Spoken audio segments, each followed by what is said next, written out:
ಬನ್ನಿ ಒಂದು ಸಖತ್ತಾಗಿರೋ ಎಗ್ ಬಿರಿಯಾನಿ ಮಾಡೋಣ. ಮೊದಲಿಗೆ ಎಗ್ ಬೇಯೋಕೆ ಇಟ್ಕೊಳ್ಳೋಣ. ಇವಾಗ ಒಂದು ಜಾರ್ಗೆ ಶುಂಠಿ, ಬೆಳ್ಳುಳ್ಳಿ, ಚಕ್ಕೆ, ಲವಂಗ, ಹಸಿಮೆಣಸು, ಕೊತ್ತಂಬರಿ ಸೊಪ್ಪು, ಪುದೀನ ಸೊಪ್ಪು ಇಷ್ಟನ್ನು ಮಿಕ್ಸಿ ಮಾಡಿ ಎತ್ತಿಟ್ಕೊಳ್ಳೋಣ. ನಂತರ ಈರುಳ್ಳಿನ ಉದ್ದಕ್ಕೆ ಹೆಚ್ಕೋಬೇಕು.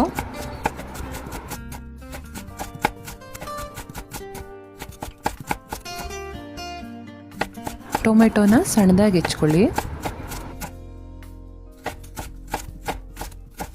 ನಂತರ ಒಂದು ಕುಕ್ಕರಿಗೆ ಎಷ್ಟು ಬೇಕಷ್ಟು ಆಯಿಲ್ ಹಾಕ್ಕೊಂಡು ಚಕ್ಕೆ, ಲವಂಗ, ಅನಾನಸ್ ಹೂವು, ಏಲಕ್ಕಿ, ಈರುಳ್ಳಿ ಹಾಕ್ಕೊಂಡು ಚೆನ್ನಾಗಿ ಫ್ರೈ ಮಾಡಿಕೊಂಡು, ನಮ್ಮನೇಲಿ ಪಲಾವ್ ಎಲೆ ಇತ್ತು ಅಂತ ಪಲಾವ್ ಎಲೆ ಹಾಕ್ಕೊಂಡಿದ್ದೀನಿ. ನಿಮ್ಮಲ್ಲಿ ಇದ್ದರೆ ಹಾಕ್ಕೊಳ್ಳಿ, ಇಲ್ಲಾಂದರೆ ಬಿರಿಯಾನಿ ಎಲೆ ಹಾಕ್ಕೋಬೋದು. ಈರುಳ್ಳಿ ಚೆನ್ನಾಗಿ ಎಣ್ಣೆಲಿ ಫ್ರೈ ಆಗಿ ಬ್ರೌನ್ ಕಲರಿಗೆ ಬರಬೇಕು. ಆವಾಗ ನಾವು ಮಿಕ್ಸಿ ಮಾಡಿ ಇಟ್ಕೊಂಡಿರುವಂತಹ ಮಸಾಲೆನ ಹಾಕ್ಕೊಳ್ಳೋಣ.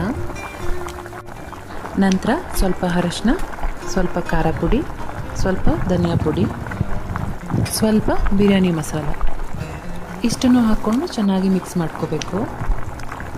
ಮಸಾಲೆದು ಹಸಿ ವಾಸನೆ ಎಲ್ಲ ಚೆನ್ನಾಗಿ ಹೋಗಬೇಕು. ಆವಾಗ ಹೆಚ್ಚಿಟ್ಕೊಂಡಿರುವಂತಹ ಟೊಮೆಟೊನ ಹಾಕ್ಕೊಂಡು ಫ್ರೈ ಮಾಡ್ಕೋಬೇಕು. ಸ್ವಲ್ಪ ಮೊಸರು, ಸ್ವಲ್ಪ ನಿಂಬು ರಸ, ರುಚಿಗೆ ಬೇಕಾಗುವಷ್ಟು ಉಪ್ಪು. ನೀವೆಷ್ಟು ಅಕ್ಕಿ ತಗೊಳ್ತೀರಾ ಅಷ್ಟಕ್ಕೆ 2 ಭಾಗದಷ್ಟು ನೀರು ತಗೋಬೇಕಾಗುತ್ತೆ.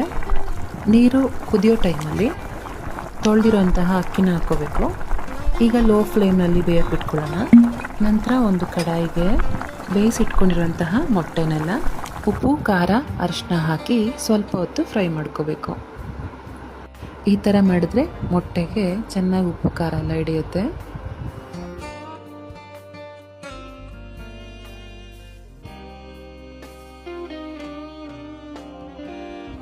ನಂತರ ಕುದಿತಾ ಇರೋಂತಹ ಅಕ್ಕಿಗೆ ಮೊಟ್ಟೆನ ನಿಧಾನಕ್ಕೆ ಹಾಕ್ಕೊಳ್ಳೋಣ.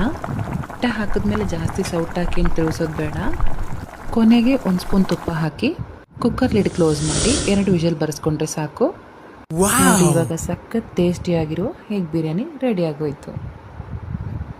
ನಿಮಗೂ ಈ ರೀತಿ ಬಿರಿಯಾನಿ ಮಾಡಬೇಕು ಅಂತಿದ್ರೆ ಈ ರೀಲ್ನ ಸೇವ್ ಮಾಡ್ಕೊಳ್ಳಿ, ಬಿರಿಯಾನಿ ಮಾಡ್ಕೊಳ್ಳಿ. Thank you so much.